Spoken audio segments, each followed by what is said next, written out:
We're recording. Let me see your audio levels. Is my audio working this time? It is working. For those of you listening, we just recorded an episode that apparently didn't take any of Alex. Didn't record any of Alex audio. I will be listening to that later on. Huh. It sounds like every point I make is just true, and you have no response for it. Yeah, right. We should just do like a shitty Japanese movie style dub over Oh my and god! try to fit it in. Yes. Okay, I'm sending you the video, and you just like dub over it. Okay. I don't trust that shit. I don't trust that shit. Like, yeah, you're right, Roding. That's okay. You don't need to apologize. I know I'm correct. Um, welcome to episode. I don't know at this point. This episode we're gonna be talking about Accurizing. The show is the Send It Show. I'm Rodin. This is Alec. We are not professionals, clearly. Uh, we have not been trained formal.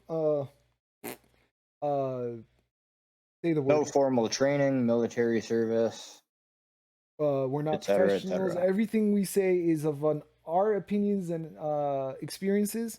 Our opinions are subject to change, and they do once in a while as we learn more ideas and advanced techniques. If you have any opinions or anything you disagree with, we'd like to hear it. Write us in at Send sendit@protonmail.com. it show Send it show at protonmail.com. because Uh, send it was taken. what? Send it at never mind. Not important. Okay, Send it show at protonmail.com. that's right. So we'd love to hear from you, and um, if even if you disagree with us, like explain why, because I'm always open to different ideas, and I always want to learn. I don't want to remain in an echo chamber. I want to learn new concepts, new ideas. On this show, we're going to be talking about accurizing. Accurizing is probably Alex forte because the shit he does, I don't have the balls to. Oh yeah, and as I cuss, this show is unedited. We're sorry about that one little Unedited, uncensored. uncensored. You guys want to hear an unedited show? Go to a more professional podcast. This is a podcast where two guys, average guys, who speak in the normal English language, in my opinion, are just gonna shoot the shit and not have to worry about censorship because fuck censorship. And moving along, Accurizing. All right, Alec, I saw your show notes. That was incredibly eloquent. I know. I shit eloquence. That's just so, so every show we have like bullet points and notes, somewhat kind of on track. So yeah. I've got Accurizing, and Roden puts buy an accurate rifle because Roden is a smartass. What do you want me to say, dude? What do you want me to say? Which is a good point. Go buy a fucking accurate rifle and just get it over with, It's a good point. You should buy an accurate rifle, but I have not met a rifle that couldn't be more accurate. Okay, can you make an inaccurate rifle accurate though? Well, okay, without depends on the cause. Excuse me. Depends on the cause of the inaccuracy. Okay. If you got a gouge down your barrel, no, there's no helping that. You got to rebarrel. Okay. But I mean, different stocks, bedding, all sorts of stuff can significantly improve your accuracy. While I don't have much experience with any of this, I do agree with Alec. There's definitely improvements. I could see it firsthand. I also feel like maybe I'm not that accurate to see them, but I've not tried the techniques that Alec has, which we're going to discuss. Although he's going to walk me through a few of them to do it because I'm a believer. The first one Alec has down is free floated barrels. Why don't you explain to us what a free floated barrel is, and then like we'll talk about the science or the theory behind it. Yep. I'm going to preface that real quick by saying in this episode, I'm going to use terms like mechanical accuracy, accuracy potential, and micro accuracy. So if you want to call me a pretentious douchebag, I totally understand. But what is mechanical accuracy? Mechanical accuracy is taking all human factors out of the equation. How accurate is your rifle? Are we removing atmospherics, or are we Yeah, just yeah, okay? So like in a zero atmosphere environment, basically with no human um element, it's the right. machine itself. Okay, what was the next one? Accuracy potential. Accuracy potential. You want to go over that real quick? Accuracy potential is my way of thinking of something that can be done to a rifle that does not increase its mechanical accuracy, but may increase your ability to maximize its mechanical accuracy. Okay. Please bring that up when we get there. That's interesting. I don't know. You Okay, do, you so just don't know you do. right. Okay, but whichever topic that we go over, like, just make sure you point that out. What's the third one? Micro accuracy. Okay, and is this Uh, like the small? Sorry, go on. well, as far as I know, micro accuracy is a term I've coined, which is why you should feel free to call me a pretentious douchebag. Trademark, copyrighted. We you wrote it here. If you You use heard that it fucking first. term, you're getting fucking sued. So watch it, huh? I could use it. That's it. That's the only person. Alec allowed me. So micro accuracy is a mechanical accuracy gain, but it's something that I would consider so small that you might not even notice it. Okay. It's there, it's making an inarguable difference in the mechanical accuracy of your rifle, but it may be so small that it's inconsequential. It's the quantum physics of accuracy. Theoretically, yes. All right. So free floated barrel. Free floated, but yes. Free floated barrel means that your barrel makes contact with nothing other than the receiver, the breech end of the firearm. So there's nothing in the stock or above or beside or below along the way making contact with that barrel. Absolutely nothing. And when he says the receiver, so the receiver is what the barrel, what the barrel is actually going into. That's your action. So with a bolt gun, it's a very simple mechanism. You're actually working that bolt to bring that round into your receiver, into the chamber of the barrel, and you're locking that in. So basically, you have one big barrel. That's all that's going on, and a firing pin that's going to hit it. It's a very simple design. It's one of the reasons why both Alec and I believe, because of the simplicity, makes it accurate.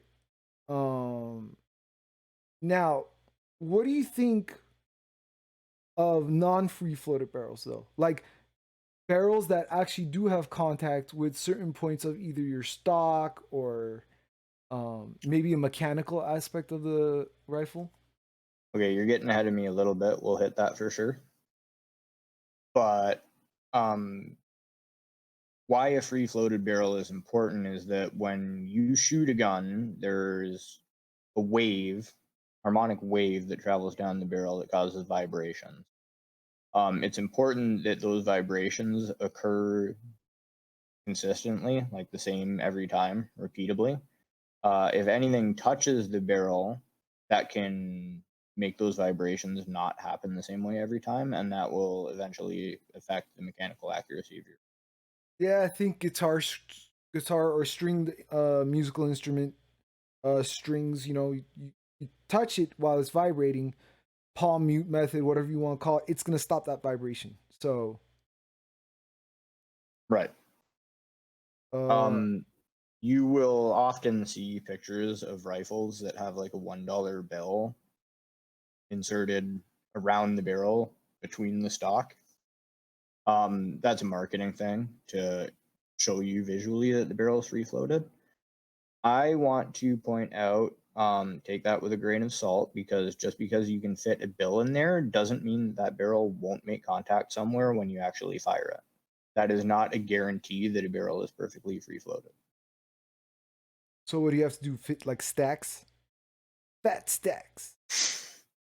Um, I don't really have an answer That for was a that. dumb joke. You don't need to What answer is that. it? um, yeah, non-free floated or moving Yeah. it on to. So conversely, there are some platforms where you simply cannot have a free floated barrel. Okay, Take for stop you for 1 second. Sorry. What is a rifle that's free floated only for a little bit? Are we going over that right now? what do you mean? For instance, some 22s are actually free floated, but they have about an inch or 2 inches, or some rifles have. We'll go over that during betting. I apologize. Okay. Um, not free floated barrels. Mhm. Due to the nature of the platform, some rifles simply can't be free floated. Take, for example, an M14. You've got your whole gas system hanging off the barrel, and that in a resting position makes contact with the op rod and blah, blah, blah, right? That's just how the gun works. Um, a way to accurize M14s is called unitizing the gas system. And so a gunsmith will weld the barrel band that interacts with the stock in place to the gas system. The idea here is that you're locking everything down as tight as possible because the only better alternative to a free floated barrel is to lock that sucker down. It's Um, it's a lot more simpler if you just go get a bolt gun. Like to the listeners, this is kind of why the whole gas system, piston system versus bolt gun. The bolt gun is just simple. It's easier to free float. Most of them come free floated. Well, some of them. What Alec is describing is it's a lot of work. oh yeah. It's complicated. I would imagine that's something like a gunsmith would have to do, right? I'm not talking about the dude with the Dremel. Like it's probably gonna Um, have to be someone with some kind of skill or experience with this kind of stuff. depending on how well you know your platform, I mean, if you can weld, you could do it. That's not a super precise thing. It's just everything has to be in the right place when it's welded. Okay. Um, so would you call an AR barrel free floated? Because you can get free float handguards for an AR barrel. No, I Okay, why? wouldn't. Let the hate mail begin. Here we go. All right. First and foremost, the AR is America's fucking rifle. If you don't own one, you better fucking buy one. I love ARs, okay? There, there's nothing wrong with ARs, and I've built out an AR, um, an upper that would shoot at a 25-inch target at 1,000 yards. I mean, pretty much every single time. I am not calling the AR platform inaccurate. I'm not saying it can't be accurate. I'm not saying you can't use it in a match or anything. There are whole categories of gas guns at club matches. I've seen people running their ARs. That being said, an AR-15 is never truly free floated, because there's contact. Even though the barrel is not touching your forend, the fact of the matter is, because of the way the rifle works, there is a gas block attached to that barrel. Now, okay, fine. I don't like anything attached to my barrel, but let's just say if there was just the gas block attached to the barrel and nothing else, fine. Okay, you're gonna change your vibrations, but you're not gonna, you'll change your harmonics, which will probably change your point of impact. But if the point of impact is the same every time, who gives a shit, right? My beef with it is that there's a gas tube attached to that gas block, and that gas tube is running all the way back to where your bolt is, and your bolt is pretty much every time that round goes off, the gases are going through that barrel. Some of it, most of it's escaping out the muzzle end with the bullet, but some of it is returning back up top through that hole, which is connected to the gas block, which is delivering that gas back front with the gas tube to your bolt and driving that bolt back to eject the spent casing, and the bolt will come back with the fresh cartridge. That's just how semi-automatics work. It's a brilliant design. Um, but the fact of the matter is, and go into gas later on. The fact of the matter is that it's not free floated. It has contact. There are things that are moving around there. I My muted because I got goddamn sirens going on in the background. I was hoping they'd go away. Yeah, excitement so to free hear. floated. Is that Bolt guns are easy enough to free float. A lot of your semi-autos are not going to be true free. okay? Uh, You have something written out on torque specs. yes. You should know and use proper torque specs for your precision rifle. Okay, let's. What are we torquing? Action screws, namely in this case.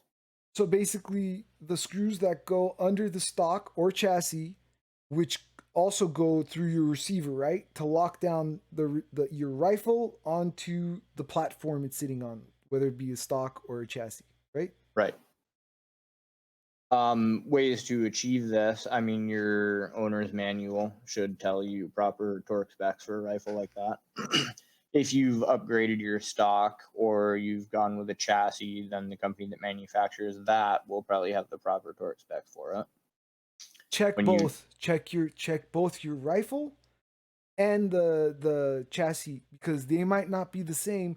Go with the lower number. You don't want to damage anything. um well, I don't know if I 100% agree with that.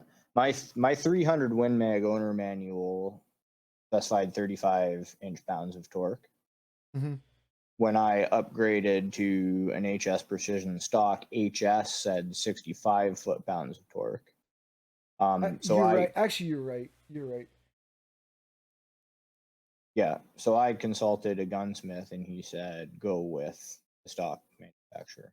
Yeah, So because you're more than likely gonna the torque specs are probably built in for the stock it came with and not so much your receiver. Whereas with something that has a chassis, like an aluminum chassis in there, you could go that extra the 65 inch-pounds. right. If your stock has an aluminum bedding block in it, that's effectively almost like a chassis. I call it a Um, chassis. I That's yeah. what. Well, the chassis is like an exoskeleton. This is like an endoskeleton. Yeah, right. Because what we're talking about is the rifle stocks that are metal and you could tell they're metal. They're just metal. Well, we call them chassis. Um, Sometimes we have stocks where it could have what looks like wood or laminate or carbon fiber or maybe even plastic, right? Um, but Yep. the guts of that, what the contact points are. If it's metal with metal, I always go with the term chassis because it's the same thing as a chassis as far as contact points. Yep. And there's a few ways to achieve proper torque. There's a great tool made by Wheeler called the Fat Wrench. That's Firearms Accurizing Torque Wrench. I happen to have one right. And what there's a screen over there on the wrench. What does that do? So, audio listeners, I'm showing the camera. There's a gauge on the wrench, and you pull out the bottom and screw it, and that gauge will rise to indicate what torque spec you have the wrench set to. And then so if you go further than the spec you want to, it doesn't allow you to go. It slips, right? That's what the mechanism is. No, no, it just keeps going. It just keeps going. Yeah. What did you think? Yeah, no, it you'll hear an audible click, and the wrench will release that torque. It won't allow you to further than that. Wheeler also makes a digital fat wrench. And I haven't used one, but my understanding is that it makes an audible beep when you hit the torque spec. The only benefit I see to that one over the mechanical one is that you can actually set it for higher torque than the mechanical one will go to. Word of caution: not all of these torque wrenches, not every single one will have that click where it won't even let you go further than that. Some of them have to be looked at. Um, uh, you have to keep an eye on it. It's a manual kind of a thing. You see that indicator go up when you reach that point. Like the newer fix it sticks. I think you were gonna bring that one up. Yep. Some of them don't have that slip feature, so be careful. Don't expect every single one to click. Some of them you have to pay attention to the indicator. Are you suggesting our listeners know how to use the tools that they're using? Yeah. Yeah, well, it's probably worth saying they're probably stupid if Yeah. So let's try our best to, I guess, guide them through. Um, no, the fix it sticks are really cool because they have these little T handles that are set for a specific uh, torque spec.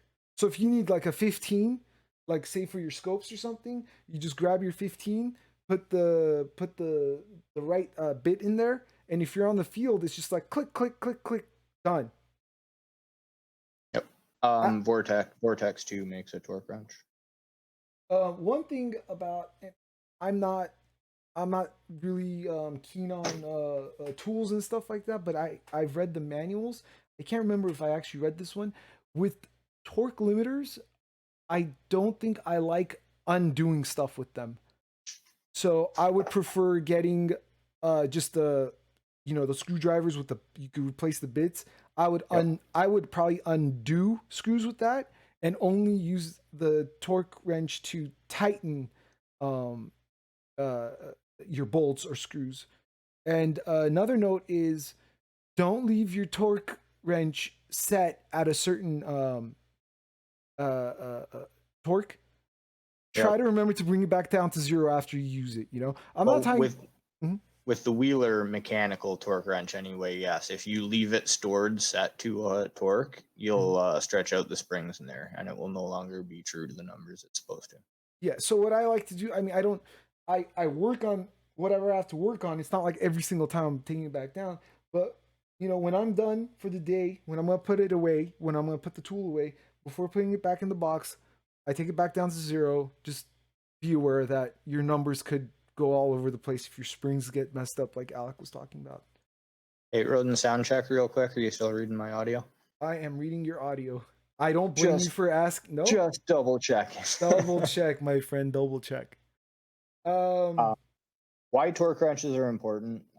If you want your whole shit, you want everything tightened down as much as possible. As much as possible is how much the system can take, really, without breaking. Um, so you want to, if your manufacturer says 65-inch pounds, you want to be 65-inch pounds. If you're 35-inch pounds, you may suffer accuracy. I guess the word of caution is gonna go on the scopes. Go with the scope number and not the scope ring number, because the Yes. scope is gonna only take so much before that housing could give. So, word of caution over there. Yep. Now, but Alec, one thing I disagree on with the torque specs. Now, I'm talking about the micro adjustments, not maybe if it says 35, if you go 35, I'm not saying it will break anything, but sometimes certain people, including me, have noticed that on stocks, not chassis, um, the rifle will be more accurate at a certain torque spec, which might not be the maximum. Okay, Maybe it'll that's be, that's true. you know, and this falls under. I'm gonna sidetrack here. I'm sorry, but I think it's a good time to bring it up. Loading your bipod, which is putting that increased amount of pressure on the stock, because when you load the bipod, it's sometimes it's giving a little bit of a bend. to the stock because you're pushing forward, it's pulling that stock down. Potentially. Yeah. Now, I don't think that's an accuracy issue. I think a it might change your point of impact, but if you know and you've practiced how much of a point of impact shift you have, there's something that could be done at the 100-yard line. So it's good practice to know if at all your point of impact is shifting when you load your bipod. And the same could be true with how much you torque your screws down. So if you're going to torque it down to 35 inch pounds, make sure you do it to 35 inch pounds every single time so you're not losing that point of impact. You're not changing your point of impact shift. And what Roden said about the rifle potentially being more accurate at less than its torque spec, we'll come back to that in a little bit. Okay, yeah. What about you wrote AR tolerances, Yes. wedges, and bedding. Yeah. Okay. So I am far from an expert on an AR platform. But one thing that can make, I won't say will, an AR inherently inaccurate is the upper and lower receiver being separate pieces and the way they connect together. When you fire that gun, recoil forces and vibrations are happening before the bullet leaves the barrel. If you have a loose fit between your upper and lower receiver, that is going to change the precise point your barrel is oriented in by the time the bullet leaves the barrel, which is obviously going to have a negative impact on your accuracy. So there are products out there I've been informed of, not familiar with, haven't used, but there's one called an Accuwedge, which my understanding is you jam it down in your lower receiver below the rear takedown pin. And that puts an upward stress when the whole system is closed, which reduces the amount of vibration that can happen when you fire the rifle. So word of caution here. Wedges, while they do tighten down everything, realize your pins are steel and your system is aluminum. I have heard that tolerances can actually increase by using a wedge because you're working that steel, and from the vibrations now it's a tighter fit, so they're loosening up, like there's more You're stress. stretching out your holes. You're stretching out your holes, like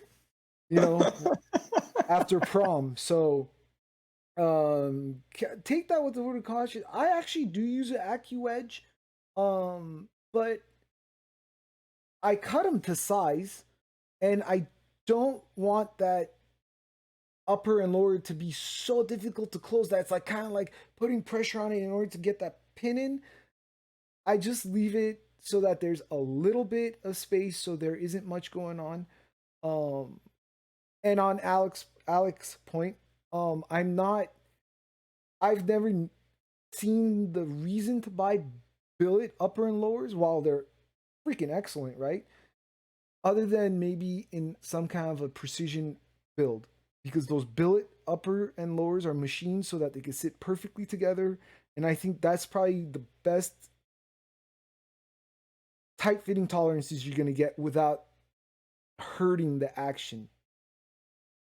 And on my final note, that 1,000-yard upper that I had built was on a spikes upper and a spikes lower. And while what Alec is saying is, I can't argue that scientifically, it probably does make a difference. How much of a difference is, I don't know. Well, you might well be playing into the realm of micro accuracy at that point. I think I am. Um but only in this specific thing, right, Alec? Like there is no in my opinion, micro accuracy as far as the AR platform as a whole. I'm just talking about just the action. I do think that a bolt gun, more than micro accuracies, more accurate at either certain sizes of targets or certain ranges of targets than an AR platform is. If that Never makes hear any me sense. argue that. Yep. Some of our And listeners might. oh yeah, I'm sure. But you know what? Again, start your own fucking podcast. Right. No, write us in. If you're gonna We're gonna write us get in about so this, many emails. you gotta tell me why. If you don't give me a reason why, the reason cannot be my rifle or Right. I've never had an issue. No, like give me a scientific reason why, and then we could discuss that. I think that would be awesome. Um, I'm not gonna try and prove you wrong. Like prove me wrong, and I'll be like, okay, cool. That makes sense. You know. As of today, Are right now, are we doing Steven Crowder here? prove me wrong. Change my mind. No, ours will be prove me wrong. Change my mind is copyrighted probably. Okay. I didn't Yeah, say change. Take it back. yeah. So yeah, we're open minded. At least I am. As far as this topic goes, Alec is open minded too. But write us in. Don't worry about it. We're not gonna like give you shit. But please don't do the I've never had a problem. I fucking hate that. You know, like you'll see an internet group of people where it's like they all have the same pistol, let's say, and every single one is complaining about this one issue that they have, and someone will come up, I've shot thousands of rounds through mine and I've never seen an issue. Bro, there's literally 900 people saying otherwise. It maybe hasn't happened to yours yet. Maybe it won't. You got the fluke. It doesn't mean it's okay. Like, Your subjective experience is not proof. thank you. Thank you. All right. That was just something I had to throw out there. Um now did you when you said betting, are you talking about AR betting? Because this is something I want to learn about if there is such a thing. Well, attached to what we were just talking about, apparently there is our betting blocks for the rear takedown lug on an AR. Holy shit. I I am unfamiliar with this. I was discussing this topic with a buddy of mine a couple days ago, and he mentioned it, and I'm a lazy asshole and didn't do any research on it. God damn it, Alec. Right, my bad. I don't care about ARs. Okay, Uh, so that's something to no. I'm gonna look into that. That's interesting. I should have. Eh, I feel like an asshole. or you could just go and buy a bolt gun. Or buy a bolt gun. You know, I will say this. I showed up to the range like a few months ago, and I saw he's a really nice guy, a guy I shoot with. He's in most of my matches. This is just the club matches that we do, PRS, NRL style, whatever you want to call it. And I see this asshole take out an AR-10 platform, 6.5 Creedmoor, and I shit my pants. And I was like, we're all gonna lose. He's gonna run that, and he's just gonna get hit after hit. And I mean, what we do in a match, I would imagine, even on AR-15 platform, the accuracy is good enough. Anything within 600 yards, you're fine. Um, we just go overboard, but it didn't run. It still hasn't ran, and every match I'm just worried that he's gonna pull that, and I was like, "What happened to It's your gonna run. AR-10? I want to shoot that." And meanwhile, I'm just worried. I'm just like, "Oh, please God, don't let it work, please." He's like, I still haven't worked out the kinks with the magazine. Or I'm like, thank God, because I'm just scared that spinner's gonna come out on stage, and this guy's just gonna be like, "Ping, ping," just one after another. Um, Shit, Quick man, follow. I don't have to worry about any of that. Bolt down and round goes in and gun goes off and then kind of do it again. Just And by itself. oh yeah, it does it automatically. I have an When you automatic. close the bolt. No. My bolt just like I Oh, guess you don't yeah. shoot Remington. Remington has that special feature where you don't even have to pull the trigger. You just like touch the safety and then Yeah. it's like a set trigger. We're so getting It's sued. We're so getting sued. innovation. It's a feature. They learned it from um, HK. we're going to talk about gas systems. Um, you know what? I'll start with what I know for sure. My M14 platform rifle you can turn the gas on or off. If you turn it off, you've effectively turned your rifle into a straight pull bolt action. You will see an accuracy increase if you do this. If you are out trying to do precision rifle with an M14 platform, or if you have an adjustable gas block on an AR platform, you can shut off your gas and you will probably see accuracy gain. A good point. Um, the part that I don't know for sure, this is purely theoretical, so don't hate me if I'm wrong. I wonder if you have an adjustable gas block, if you don't turn that down to the bare minimum, if you won't have an accuracy gain over if that thing's wide open. If you close it, um, can you repeat the question? So if you have a tunable gas system, if you've Right. got it tuned to it's using the bare minimum of gas to cycle that action versus being wide open, I wonder if you wouldn't see an increase in accuracy. I that's a good question. I think you would. I think you would, or I I wouldn't think be you saying would. it, I think but you I would. don't know. I think you would because the gases are all being ejected from your muzzle. So you're gonna get an increased muzzle velocity, no matter how small that might be. But I would imagine the more important part would be the consistency of that muzzle velocity, and Right. consistency is key. Also, the fact that now at this point, whatever is touching the barrel, it's just touching it, right? I don't like this idea, but if your point of aim and your point of impact remain the same uh, all the time, I think I think um I think it has a more potential to be even that much more accurate. Could be Um, something to it.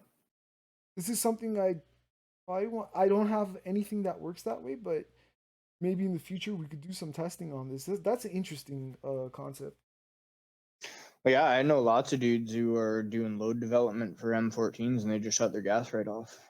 What about the straight pullback 1022? Have you seen those?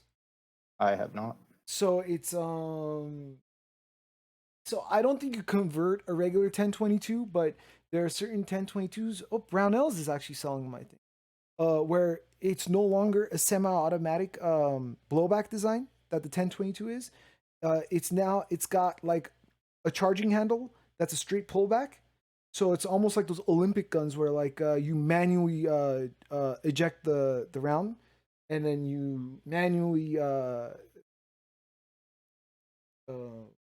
Chamber. chamber around.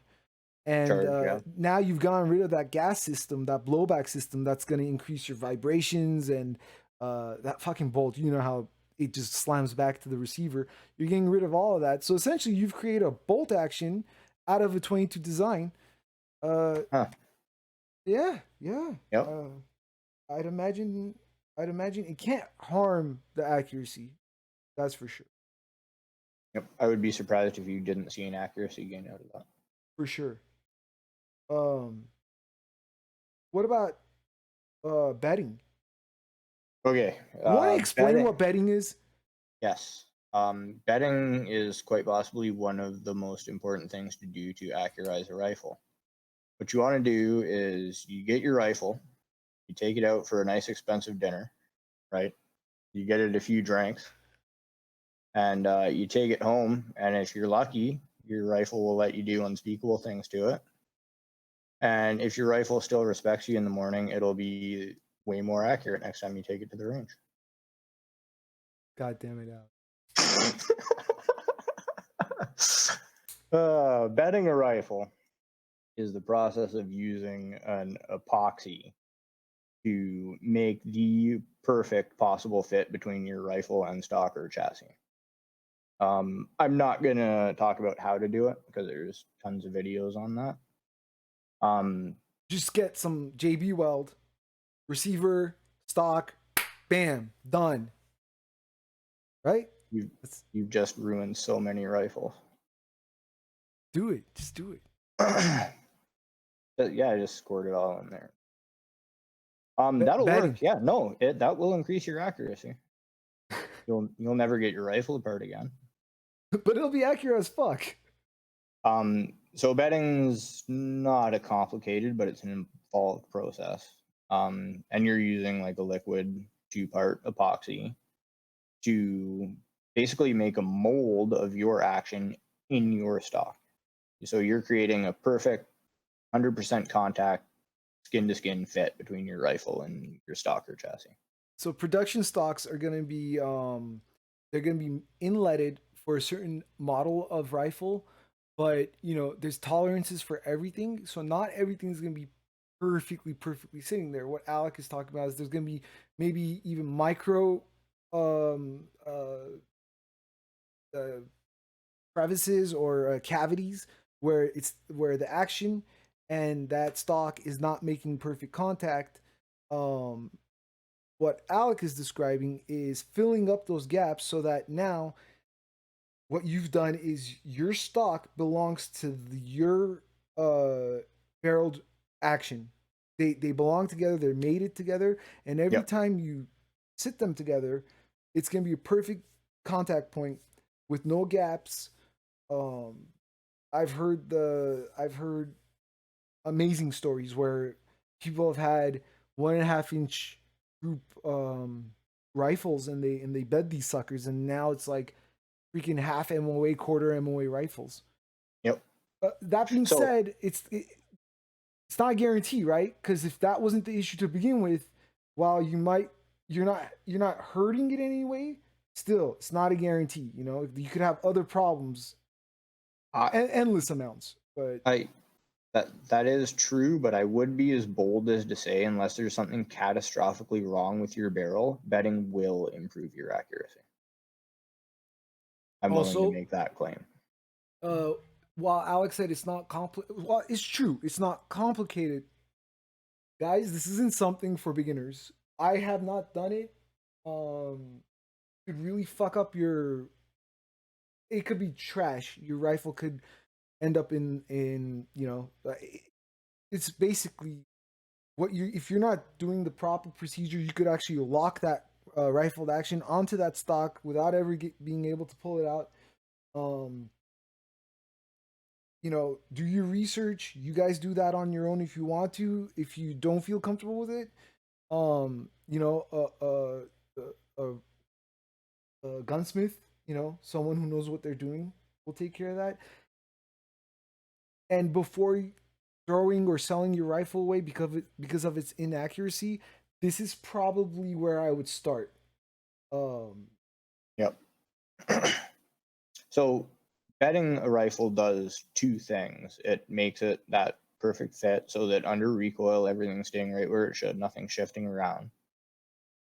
And arguably more importantly is it makes a stress-free system when you torque your rifle down to the stock. So what Roden said earlier, what I said we'd come back to, is that you might see your rifle have an accuracy increase below its maximum torque specification. That is because of difference in tolerances, and putting it at that highest torque, you have added stress into the receiver and you're throwing things out of perfect alignment.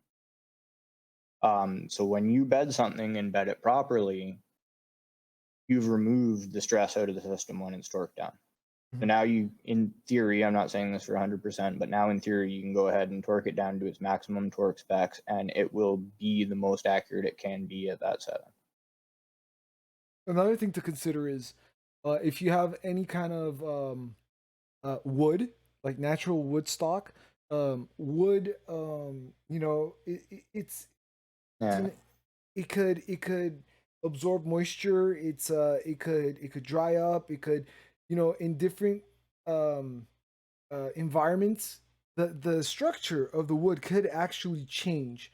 Um, when you introduce something like a bedding job, like a epoxy, which is you know more of a composite, like more of like a resin kind of a base, where it's kind of more true through any environment.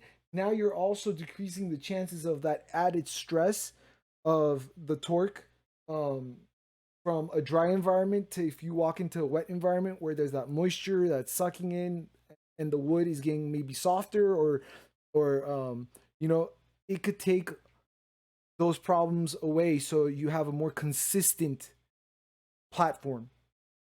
yep. Bedding's a good one. There's so many videos on it. Betting's a good one. Hey folks, this is Alec with the Send It Show. Me and Roden felt like this episode ran a little long, so we're going to cut it off right here. We will pick it up next week with our episode on Accurizing Part 2. In the meantime, send any comments, questions to senditshow@protonmail.com. Thanks for listening.